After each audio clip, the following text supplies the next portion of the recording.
Thank you both very much. And I do want to go now to the Republican Congressman from Texas, Will Hurd. He sits on the Homeland Security and Intelligence Committee. He's also a former undercover CIA officer. And I want to begin there, Congressman, because I don't know if you just heard the debate there between former Trump campaign strategist and the former Deputy Secretary of State talking about whether this executive order would provide tools, recruitment, a message that the United States is against Muslims to those who wish to do us harm. You are an undercover CIA agent. How do you see this? Well, I think it's a sign of distrust to many of our allies in that region.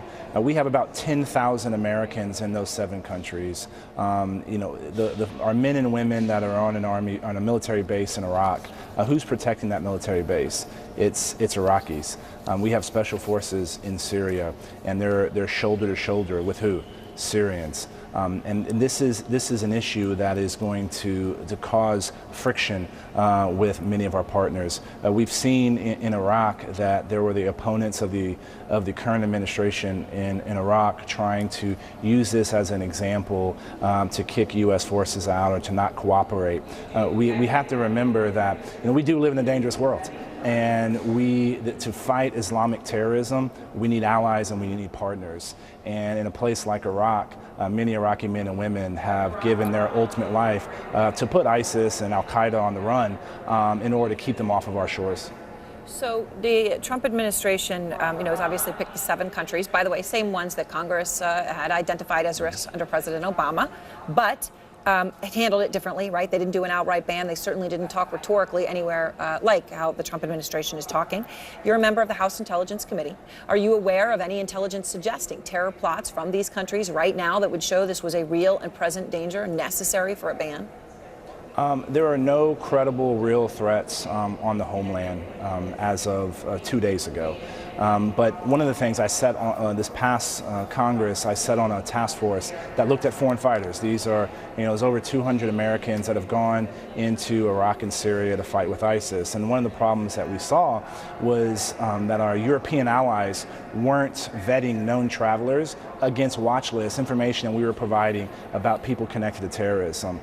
There are visa loopholes and issues that need to be tightened up. And we've passed legislation in the last Congress looking at some of those issues, and we're looking to reintroduce those in the House. They passed in an overwhelmingly bipartisan way. We had some problems in the Senate. Yeah. So I just want to understand. So it sounds like what you're saying is that the threats, such that they are, as you see them now, are much more likely to come from Europe, whether it be people who have gained access to Europe. As by the way, we've seen Europeans with European passports able to go ahead and perpetrate acts. That's what you're saying, not these 7 countries.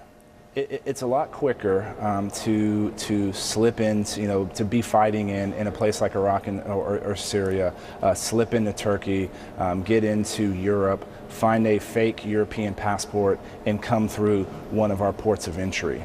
That is something that would take a significant less amount of time, and the folks that we have to fight against are people that are smart, that are committed.